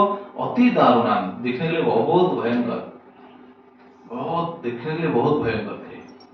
कैसा भयंकर? वक्रतुंडान, मुंह बिल्कुल टेढ़ा, मतलब बहुत भयंकर चेहरा। और ऊर्ध्वरमणा, ऊर्ध्वरमणा मतलब जो रोम, शरीर के जो रोम होते हैं ना, रोम सब खड़े खड़े होते हैं। आजकल तो ऐसा फैशन हो गया है, यमदूत जैसा फैशन। हम गए थे ट्री ऑफ लाइफ में, मैं देखा, प्रभु दिखाया, और देखिए, हाँ ये सब बिल्कुल, मैंने क्या बोलते हैं, ये यमदूत स्टाइल, यमदूत स्टाइल शो बनाते हैं आजकल। रमणा सब, हाँ, सब खड़े खड़े होते हैं आजकल, क्रीम फिल्म आते बस ऐसा खड़े करते हैं। तो वो सब यमदूत का स्वरूप ऐसा है, देखने के लिए बहुत भयंकर है। अच्छा, वो क्यों आए थे? आत्मनम नेतुम आगतान, उनके आत्मा को लेने के लिए आए थे। तो इस रूप वाले 3 यमदूत को अजयमिल ने देख लिया। जब देख लिया, क्या करेगा अभी? कौन उनको वहां सहायता करेगा? सहायता करने के लिए कोई नहीं। अंतिम समय में हमको कौन सहायता करेगा? कौन मदद करेगा हमारा? कोई नहीं। मदद करने वाले बस कोई जो है अभी सामने, वही मदद करेंगे, भगवान मदद करेंगे। कैसे मदद करेंगे? अगर हम उनके साथ जुड़कर रहेंगे तब मदद करेंगे ना। अगर छोड़ देंगे, भूल जाएंगे, तो कैसे मदद करेंगे? ये हो सकता है क्या? बिल्कुल नहीं। भगवान तो चाहते हैं सबको, सभी को मदद करने के लिए। हमारा भी कर्तव्य है ना, हम उनको पकड़ करके चलना चाहिए, याद करते हुए चलना चाहिए सभी काम। इसलिए भगवान क्या बताए हैं गीता में? तस्मात् सर्वेषु कालेषु माम अनुस्मरो युध्यच। अर्जुन, तुम सब काम करो, लेकिन मुझे स्मरण करते हुए सब काम करो। हम सब काम करते हैं, लेकिन भगवान को स्मरण नहीं करते। ये हमारा भूल है, ये गलती है। भगवान कहते हैं सभी काम करो, ठीक है, संसार का सभी काम करो, लेकिन मुझे स्मरण करते हुए करो। युद्ध करो, अर्जुन को बता रहे हैं युद्ध करो। हम भी युद्ध करते हैं संसार में। अर्जुन कुरुक्षेत्र युद्ध भूमि में युद्ध कर रहे थे, हम सब संसार युद्ध भूमि में सभी एक एक योद्धा है, लेकिन लास्ट को सबका परास्ती हो गई सब, क्योंकि भगवान को स्मरण नहीं कर रहे हैं। स्मरण करते हुए सब कुछ करना चाहिए, नहीं तो लास्ट को कोई नहीं आएगा, यमदूत आएंगे। सपासहस्तं दृष्ट्वा पुरुषान् अति दारुणम्। अच्छा, कितने यमदूत आए थे? 3 क्यों आए थे? 10-12 आते होंगे शायद, आ सकते थे ना। 3 क्यों आए थे? बहुत सुंदर आचार्य ने बहुत सुंदर टीका लिखी है। 3 इति अजामिलन कृतानां अनंतानां पापानां कायिक वाचिक मानसत्वेन त्रैविध्यात् त्रय एवं जम्या आगता इति ज्ञान। ऐसे समझ लेना चाहिए। अजामिल तो बहुत सारा पाप किए थे, लेकिन वो जितने भी पाप किए थे, सभी पापों का अगर कैटेगरी वाइज किया जाए तो 3 तरीके से पाप उन्होंने किया था। कायिक, वाचिक, मानसिक। इसलिए 3 यमदूत आए थे। हाँ जी। तो ऐसे 3 यमदूत आए थे, तो उनको देख करके पहले बताया गया, उनको देख करके वो पुकारा, बाले नारायण आवे, ये बालक नारायण इधर आओ। भयभीत होकर पुकारा। कैसे पुकारा बाद में नेक्स्ट श्लोक में बता रहे हैं। अजामिल ये जो पुकारा, क्यों पुकारा और कैसे पुकारा और नारायण किधर था, ये बता रहे हैं। दूरे क्रीडनकासक्तं पुत्रं नारायणाभयं प्लावितेन स्वर्णोच्चैः आजुहावाकुलेन्द्रैः। दूरे क्रीडनकासक्तं पुत्र नारायण आभयं, अपने घर में उसी घर में उसी कमरे में, वही जहां अजामिल शयन किया था उसी समय वहां क्रीडनक मतलब एक खिलौना लेकर नारायण खेल रहा था वहां। दूसरा कोई नहीं था उस रूम में। क्रीडनकासक्तं नारायण को देखकर वो पुकारा। क्यों? क्योंकि वो भयंकर 3 यमदूत को देखा पहले, इसलिए नारायण को पुकारा। नारायण को जब पुकारा, कैसे पुकारा? पुत्रं नारायण आभयम, लेकिन बहुत कष्ट से पुकार रहा है, बहुत कष्ट हो रहा है। मृत्यु के समय इतना आसान नहीं है भगवान का याद करना, भगवान को स्मरण करना इतना आसान नहीं है। लोग सोचते हैं हाँ हम भी भगवान को स्मरण करते हैं कि लास्ट समय मृत्यु समय भगवान को स्मरण करते हैं कि अजामिल जैसे हम भी तर जाएंगे। हाँ तर जाना तो चाहिए, तर जाएंगे, लेकिन अभ्यास भी करना चाहिए ना। अजामिल क्यों पुकारने के लिए सक्षम हो गए? हालांकि वो पुत्र को पुकार रहे थे, लेकिन नारायण नाम आना इतना आसान नहीं है मृत्यु समय। अजामिल पुकार ली। अच्छा कैसे पुकारे? प्लावित न बिल्कुल आंख में आंसू आ गया था, भयंकर स्थिति मृत्यु समय। स्वर्ण उच्च स्वर से पुकारने के लिए प्रयास कर रहे थे, लेकिन उच्च स्वर वो उस समय तो बात ही नहीं आएगा, हम तो कथा नहीं कर पाएंगे। इसीलिए आज आकुलेन्द्रैः, बहुत आकुल होकर के वो पुकार रहा था। मतलब नारायण ऐसे हम जैसे अभी बोल रहे हैं नारायण, ऐसे नहीं, बहुत कष्ट से नारायण, बहुत कष्ट से। जब विपद आ जाएगा ना, विपद के समय हमारा मुख से कुछ नाम नहीं निकलेगा, कुछ हम पुकार नहीं पाएंगे किसको। अगर आप रास्ते में हम जाएंगे, रात को अगर रास्ते में जा रहे हैं, जाते समय अगर एक व्याघ्र या फिर सिंह अगर सामने आ जाएगा, क्या हम किसको पुकार पाएंगे? हमारा मुंह से बात नहीं निकलेगा, ठीक है नहीं? अच्छा यदि निकलेगा, यदि पीछे हमारा कुछ दोस्त आ रहे हैं, पीछे 4-5 दोस्त आ रहे हैं, हम अगर किसी को पुकारेंगे तो कौन सा दोस्त को पुकारेंगे जरा बताइए? पीछे अगर 4-5 दोस्त आ रहे हैं, हम जा रहे हैं, हमारा सामने एक बाघ आ गया है, या फिर बाघ को छोड़िए अगर एक भूत आ गया, भूत आ गया सामने से बस चला गया, हम किसको पुकारेंगे? कुछ बोल नहीं पाएंगे, बस ऐसे हम भी भूत हो जाएंगे, ठीक है नहीं? भूत अपने रास्ता चला गया, लेकिन हम देख कर कि हम भी भूत हो जाएंगे उस भूत को। अगर पुकारेंगे तो किसको पुकारेंगे? पीछे 5 भक्त है, 5 हमारा दोस्त है, किसको पुकारेंगे? कोई बता सकता है? जिसका साथ जास्ती लगा, जिसके साथ एग्जैक्टली जो आप बोले, 5 दोस्त हो सकते हैं पीछे, लेकिन हम उस दोस्त का नाम लेंगे जिसके साथ हमारा संबंध गहरा है, जिसका नाम हम बार बार पुकारते हैं, जिसके साथ संबंध गहरा है, उस दोस्त का नाम पुकारेंगे। पुकारना भी इतना आसान नहीं, भयभीत होकर पुकारेंगे, शब्द भी निकलता नहीं होगा, इसे पुकारेंगे, लेकिन जो भी हो उस दोस्त को पुकारेंगे जिसके साथ हमारा संबंध गहरा है। तो अभी अजामिल के पास, अजामिल के घर में तो 10 पुत्र थे ना, हालांकि उस समय वहां कोई नहीं थे, बस एक ही पुत्र थे। तो इसे पुकारा, जब पुकारा, प्लावित न स्वर्ण उच्च स्वर से पुकारने के लिए कोशिश कर रहा था, लेकिन वो तो हो नहीं पाया, बहुत कष्ट से ये नाम लिया। जब नाम लिया, क्या हुआ देखिए, एक मिरेकल हो गया। निशम्य म्रियमाणस्य मुखतो हरिकीर्तनम भर्तुर्नाम महाराज पश्यदा सहसा पतन। बहुत सुंदर बताते हैं। निशम्य म्रियमाणस्य, म्रियमाणस्य जो मरने वाला था, मरण मुख में जो अभी पढ़ रहा है, ऐसे पुकार रहा है, इंद्रियमान अजामिल के मुख से जब हरि नाम कीर्तन हो गया, वो हरि नाम कीर्तन कर रहा था क्या? तो अपने बेटा को बोल रहा है ना, बुला रहा है, लेकिन मुख तो हरि कीर्तन। देखिए सुखदेव गोस्वामी क्या बोल रहे हैं, मुख तो हरि कीर्तन। हरि कीर्तन जब हो गया, वो हरि कीर्तन नहीं था, अपने बेटा को बुला रहे थे, लेकिन ये भी कीर्तन जैसा हो गया। मुख तो हरि कीर्तनम, मुख में से जब हरि का नाम आ गया, ये हरि कीर्तन सुनने के बाद निशम्य जब सुने, भर्तृनाम महाराज पार्षदा सहसा पतन, सहसा तुरंत पार्षदा, पार्षदों बहुत सारे पार्षद आ गया। किसके पार्षद आ गए? भर्तृनाम, मतलब हमारा मालिक का नाम कौन पुकारा, ऐसा सोचकर आ गए उनके पार्षद। किनके? जिनके नाम उन्होंने पुकारा था। किसका नाम पुकारा था? भगवान का नाम पुकारा था ना, विष्णु का नाम पुकारा था, इसलिए उनके पार्षद आ गए। हमारा मालिक का नाम कौन पुकारा? हम बोल रहे थे ना, सभी के दूत, मतलब विष्णुदूत, यमदूत और देवदूत यहाँ सभी जगह घूमते हैं। अगर हम पुकारेंगे तो वो आ जाएंगे। तो विष्णुदूत आ गए। कितने दूत आए थे? 4।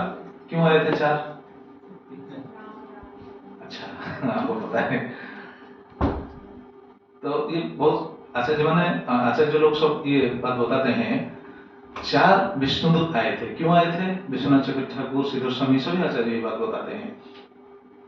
नारायण इति चतुर अक्षरता चतर विष्णु पार्षदा आगता इति ज्ञान, ये समझ लेना चाहिए।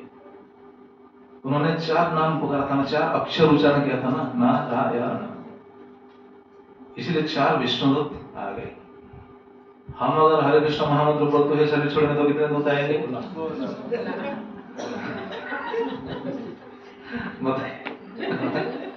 हरे कृष्ण कृष्ण कृष्ण हरे हरे, हरे राम राम राम हरे।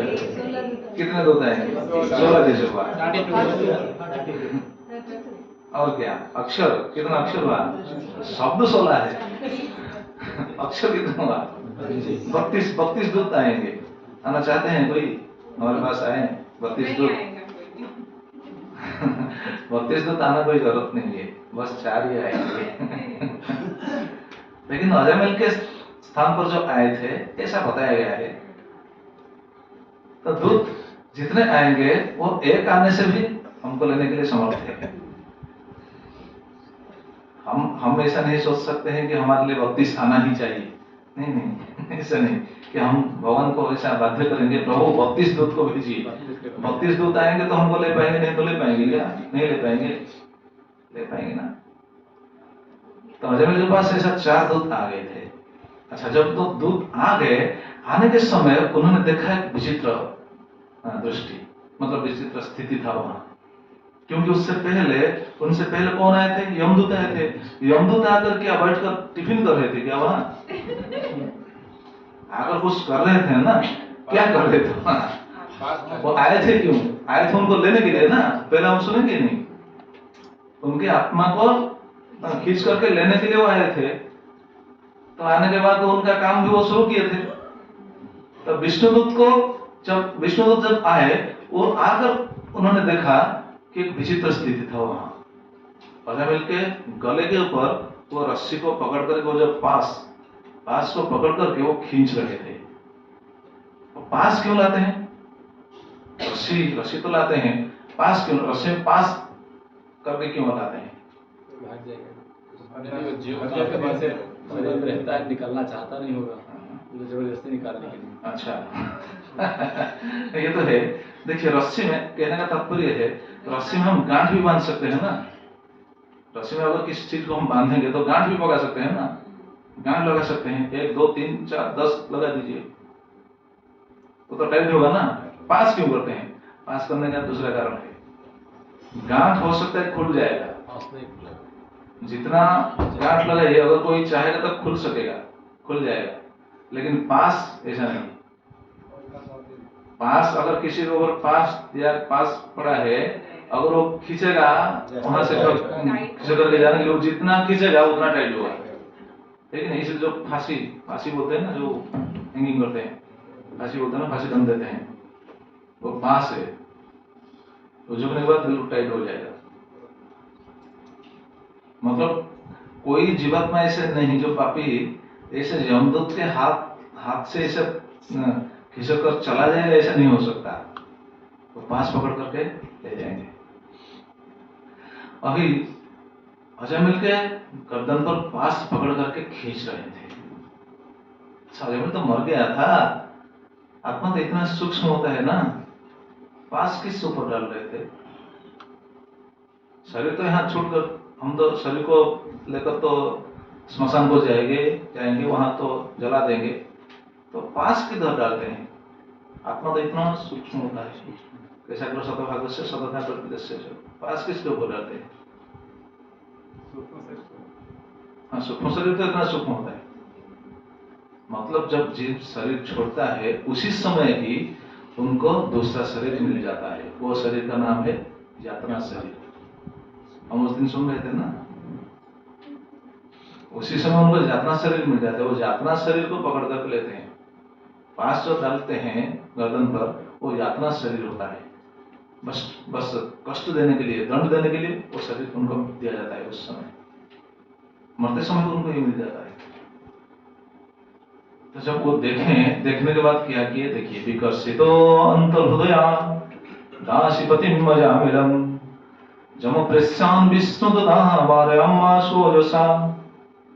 विकर्षित अंतर्हृदयात, अंतर्हृदयात अंतःकरण से जीवात्मा को ऐसा पास में डालकर बांधकर ऐसा खींच रहे थे। ऐसा जब देखे विष्णुदत्त, विकर्षित अंतर्हृदयात दासीपतिम अजामिलम, और दासीपति अजामिल को ऐसा खींच रहे थे, ये जब देखें तब क्या किए, जमप्रेस्यान विष्णुदूता, यमदूत को विष्णुदूत क्या किए, 12 आंसू, 12 वारण किए, मना किए।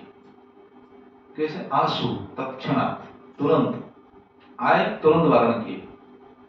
कैसे वारण किए? ओजसा, एक शब्द बहुत सुंदर है, 12 आंसू ओजसा। ओजसा मतलब बिल्कुल शक्ति प्रयोग करते हुए, जोर से गर्जन करते हुए। क्या बोले? विश्वनाथ ठाकुर बहुत सुंदर बात बताते हैं। क्या बोलते हैं देखिए, विष्णुदूत आकर यमदूत को क्या बोलते हैं, अजामिलम इमं वैष्णवं मां विकर्षय, रे मां विकर्षय यदि जीवितुम इच्छेत इति 12 आंसू। ऐसा बोलते हुए उन्होंने वारण किया। क्या बोलते हुए? बोलते हैं अजामिलम इमं वैष्णवम, ये अजामिल ये वैष्णव है, ये वैष्णव थे, हम सुने थे पहले उनका पाप के लिस्ट, ऐसा कर्म कर रहे थे, आगे भी सुनेंगे, यमदूत बोलेंगे। लेकिन विष्णुदूत क्या बोल रहे हैं देखिए, ये वैष्णव है, अजामिलम इमं वैष्णवम मां विकर्षय, अरे मां विकर्षय यदि जीवितुम इच्छेत, उनको मत खींचो, मत खींचो, मत खींचो मत, अगर जीना चाहते हो। मतलब विष्णुदूत आकर यमदूत को ऐसे क्या बोलते हैं, इंग्लिश में बोलते हैं ना, थ्रेटन दे रहे हैं, धमकी दे रहे हैं, धमकी दे रहे हैं, मत खींचो, अगर जीने के लिए चाहते हो तो खींचो मत। ऐसा कहते हुए 12 आंसू वारण किए, मना किए, ऐसा करना नहीं चाहिए, छोड़ो छोड़ो। हम तो जब ये बात सुने वो हैरान हो गया, अरे आज तक हम तो हमारे ड्यूटी करते आ रहे हैं, आज तक तो हमको तो कोई भी आज तक ऐसा हमको कोई ठुकराया नहीं था, ये कहां से आ गए हमको ठुकरा रहे हैं। ये सोच में पड़ गए यमदूत, ये सोच में पड़ गए। सोच में पड़ करके देखिए, कुछ निषेधिता तांस्ते वैवस्वतः पुरस्सरा के जो यं प्रतिषिद्धारो धर्मराजस्य शासनम। अभी बोल रहे हैं उचु, अभी बोल रहे हैं निषेधिता तांस्ते, जब उनको वारण किया गया, विष्णुदूतों के द्वारा जब उनको वारण किया गया। अच्छा, कौन बोले? वैवस्वत पुरस्सरा, किनको वारण किया गया? वैवस्वत पुरस्सरा। वैवस्वत पुरस्सरा मतलब यमराज के दूत। यमराज कौन है? सूर्य के पुत्र। सूर्य पुत्र यम के दूतों को जब वारण किया गया, उस समय उन्होंने बोले, क्या बोले? के जो यम प्रतिषिद्धारो धर्मराजस्य शासनम, आप सब कौन हो? हमको वारण कर रहे हो, आप कौन हो? यमदूत ने विष्णुदूत को ऐसा पूछे। क्यों पूछे? इससे ये पता चलता है कि आज तक उन्होंने कभी विष्णुदूत को देखे नहीं। अगर देखे होंगे तो पूछते हैं क्या? अगर आपको याद है, किसी व्यक्ति के बारे में आपको पता है तो पूछेंगे आप कौन है? पूछते हैं मतलब इसे पता चलता है उनको पता नहीं। ये डिपार्टमेंट के बारे में। हाँ, डिपार्टमेंट के बारे में पता नहीं, ठीक है। तो उनको पता नहीं था, इसलिए पूछ रहे थे। क्या पूछ रहे हैं? देखिए, प्रतिषिद्धारो, हमको वारण कर रहे हो और हम कौन है? धर्मराजस्य शासनम, मतलब हमको वारण नहीं कर रहे हो, धर्मराज के शासन को वारण कर रहे हो। धर्मराज का शासन ये है। धर्मराज कौन है? यमराज। यमराज के शासन को वारण कर रहे हो।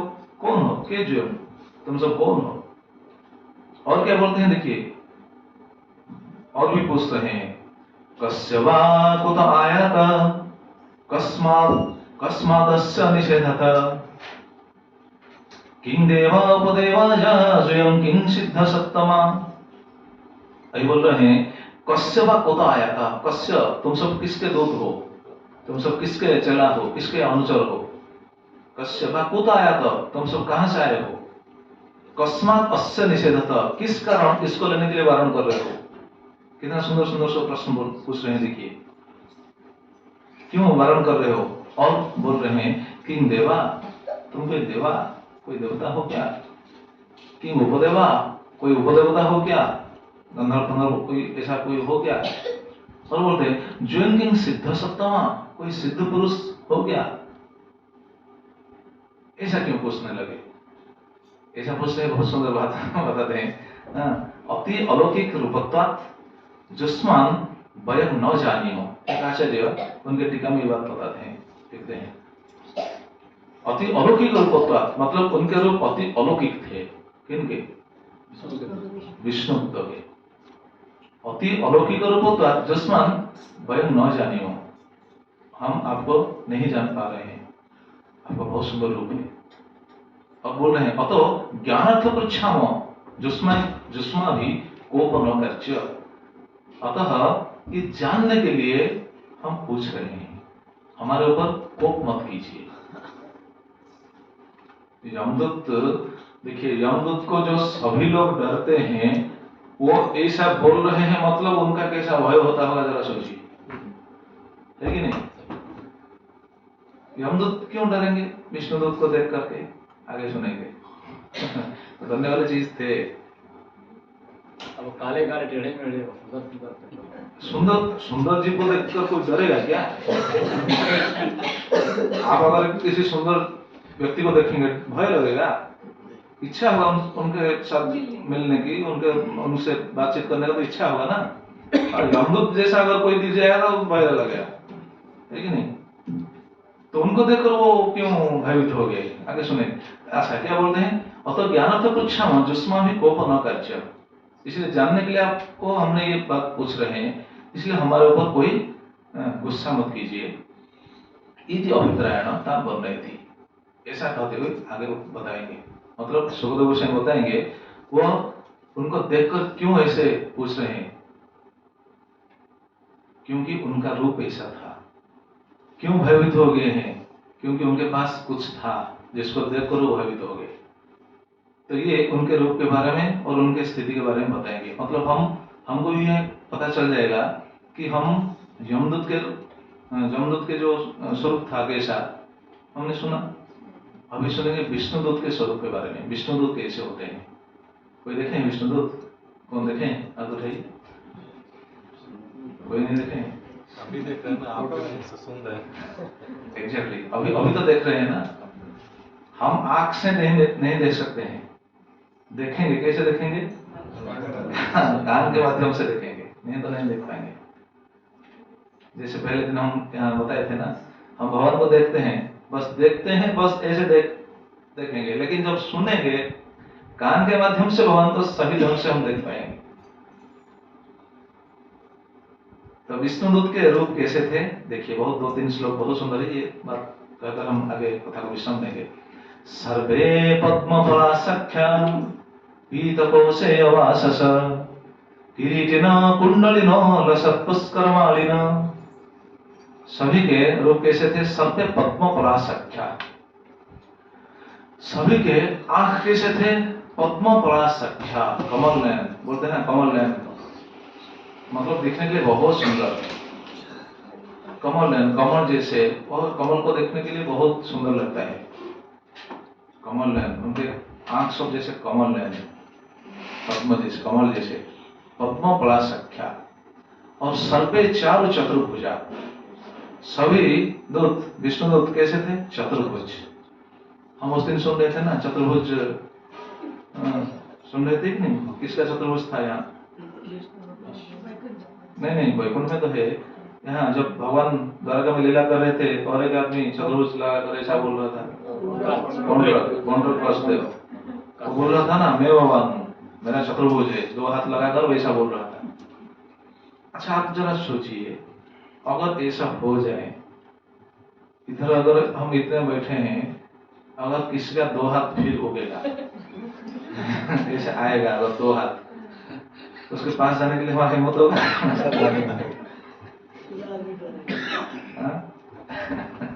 अगर 2 हाथ फिर हो गए वो भय करेंगे कि नहीं? क्यों ये बोल रहा हूँ पता है? ये बात है, कारण है, इसलिए मैं बोल रहा हूँ। मतलब 4 हाथ अगर हम देखेंगे तो भयभीत हो जाएंगे ना, किसी का 4 हाथ अगर हो गया तो भयभीत हो जाएंगे। लेकिन विष्णु में परसों का ऐसा रूप है, ऐसा हाथ है, जैसे हम जगन्नाथ कथा में भी सुन रहे थे, जगन्नाथ धाम में जो सब है धामवासी, उनका भी ऐसे 4 रूप है, 4 भुज है, लेकिन हमको दिखाई नहीं दे रहा। तो जो इधर क्या बताया गया है? सर्वे चारु चतुर्भुज। चारु मतलब क्या है?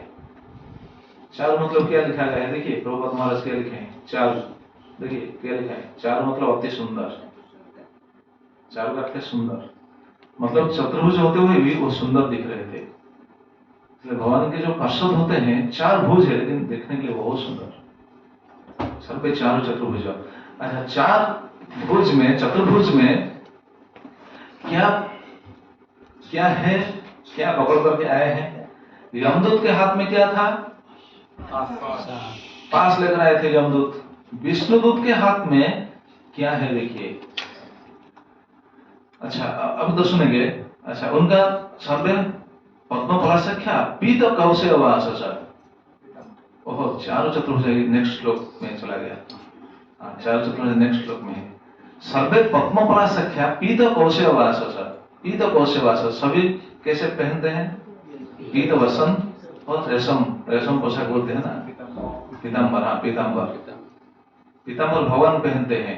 जैसे गीता गोविंद में है, चंदन चर्चित नील कलेवर, उसके बाद याद नहीं आ रहा है, पीत वसन बनमाल, चंदन चर्चित नील कलेवर पीत वसन बनमाल। पीत वसन मतलब भगवान को पीत वसन बहुत जचता है, बहुत सुंदर दिखते हैं पीत वसन से। तो भगवान जैसे पीत वसन धारण करते हैं, उनके दूध भी वैसे पीत वसन धारण करते हैं। तो ये बात बताया गया है। सर्वे पद्म परासख्या पीत कौशे वासस और किरीटिन कुंडलिन लसत पुष्कर मालिन।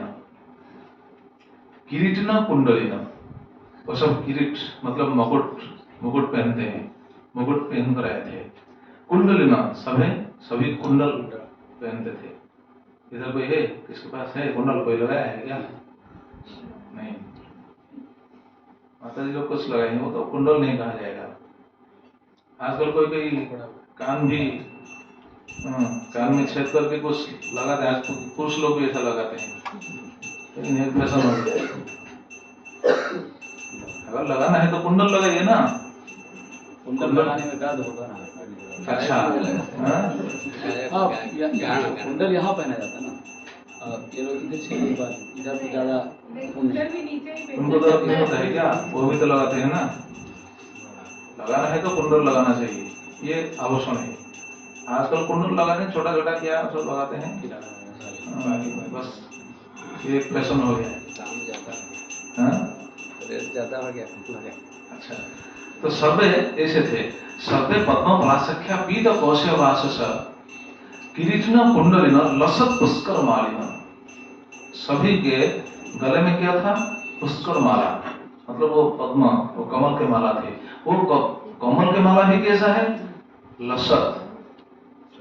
लसत मतलब देदीप्यमान, मतलब वो कभी मुरझाने वाला नहीं है। यहाँ जितने हम फूल का माला बनाते हैं वो कुछ समय बाद वो तो मुरझा जाएगा, है कि नहीं मतलब जी? वो तो फूल बनाने की वो तो लीडर है हमारा वहाँ। तो जैसे भी आप फूल माला बनाइए, जितने प्यार से बनाइए, जो भी कीजिए, लेकिन कुछ समय बाद तो वो मुरझाएगा। मुरझा जाएगा ही नहीं। एक दिन हो सकता है या 2 दिन हो सकता है, बाद में तो जाएगा। लेकिन वहाँ जो है विष्णु के पार्षद जो पहनते हैं पुष्कर माला, वो कभी मुरझाएगा नहीं, वो सदा देदीप्यमान है। वहां जाकर फूलमाला बनाइए, ठीक है? एक बार के बाद दोबारा बनाया। हाँ? बनाना पड़ेगा नहीं प्रभु जी, तो सेवा नहीं मिलेगी ना। सेवा नहीं मिलेगा कि?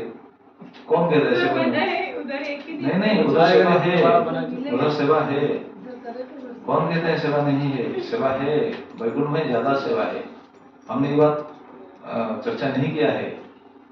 वो जय विजय प्रसंग में वो बात ये था, वहां सेवा है।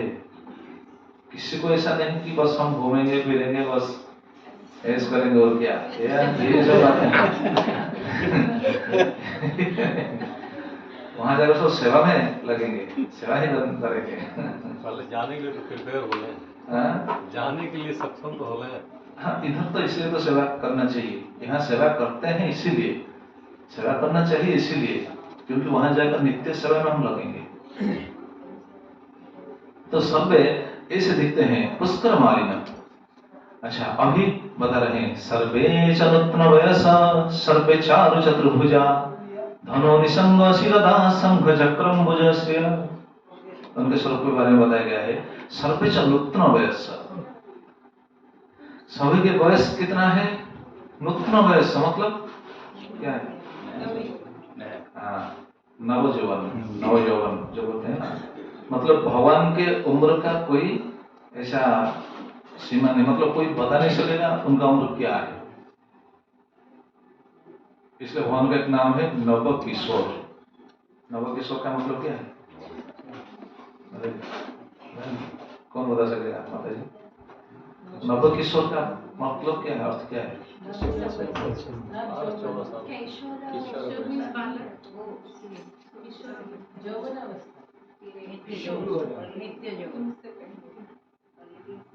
मतलब उनका युवक अवस्था ऐसा है, जो भी देखेगा, जब भी देखेगा, जितने बार भी देखेगा, उनको लगेगा बस अभी ही ये युवक शरीर में प्रवेश किए।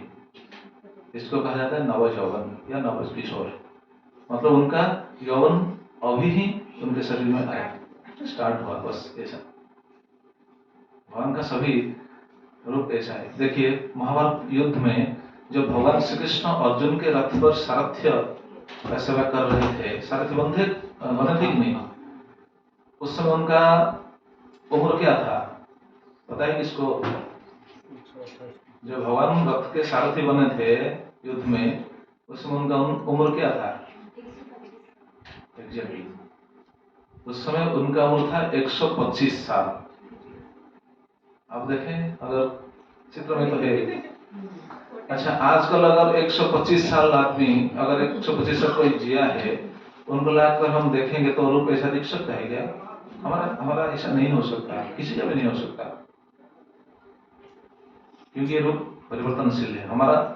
इसको कहते हैं विकार। इस शरीर का 6 विकार होता है, इसको कहते हैं षड विकार।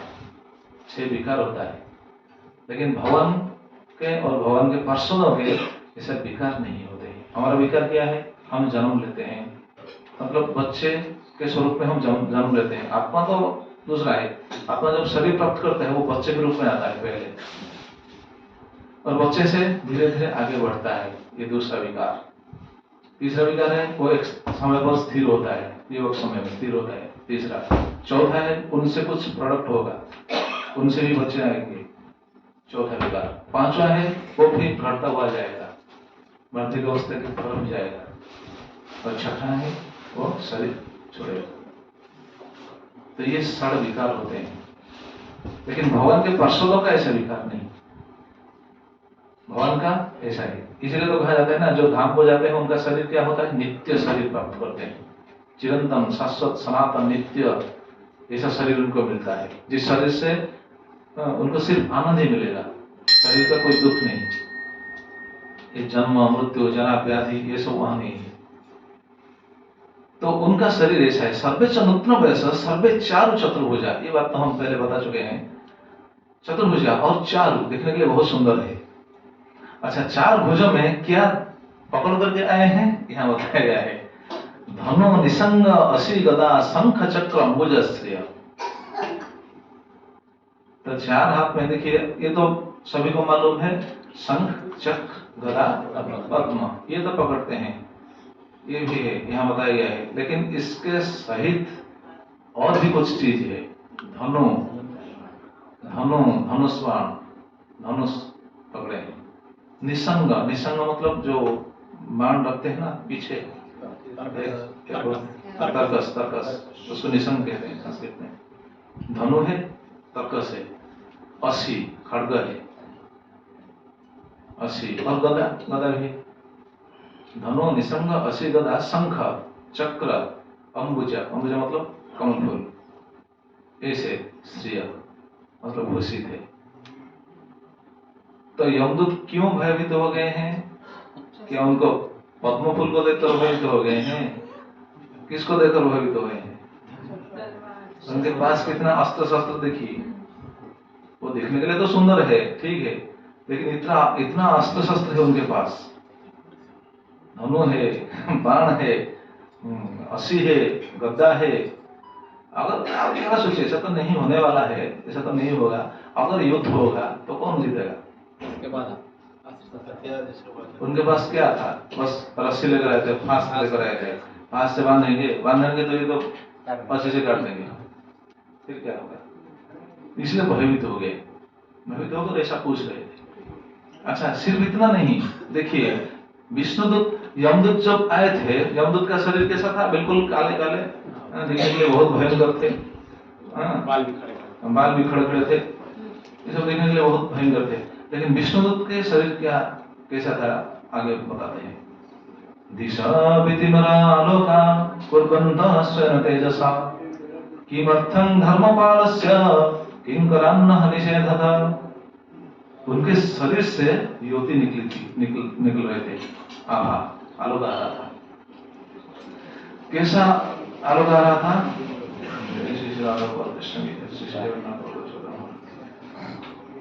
दिशा विधिमा आलोका कुर्वन्तः स्वयं तेजसा, स्वयं तेजसा, उनके शरीर से वो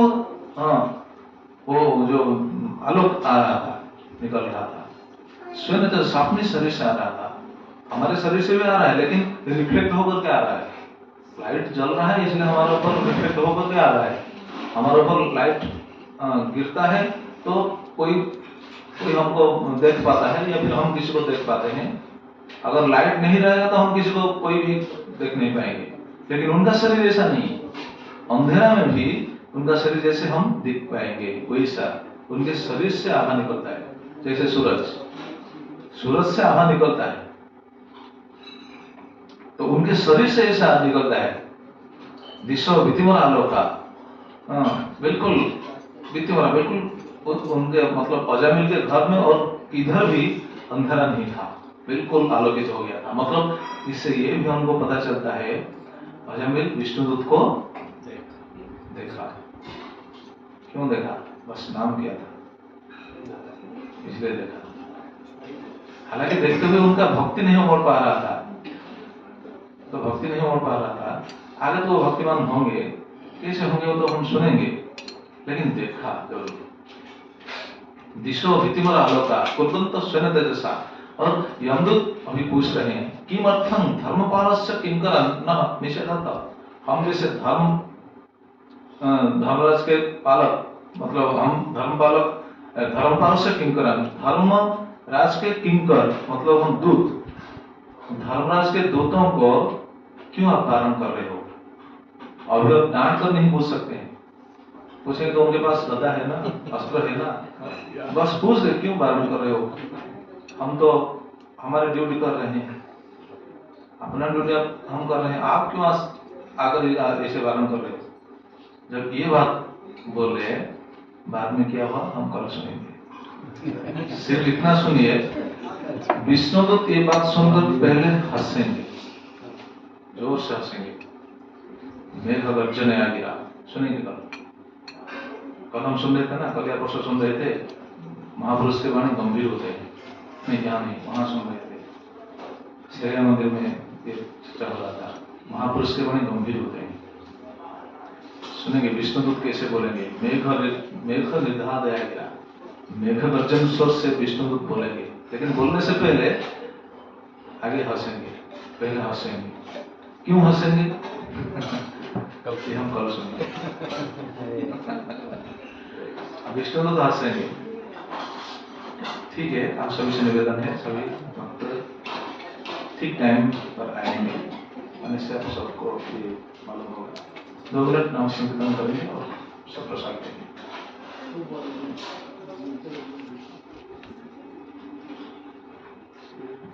हरे कृष्ण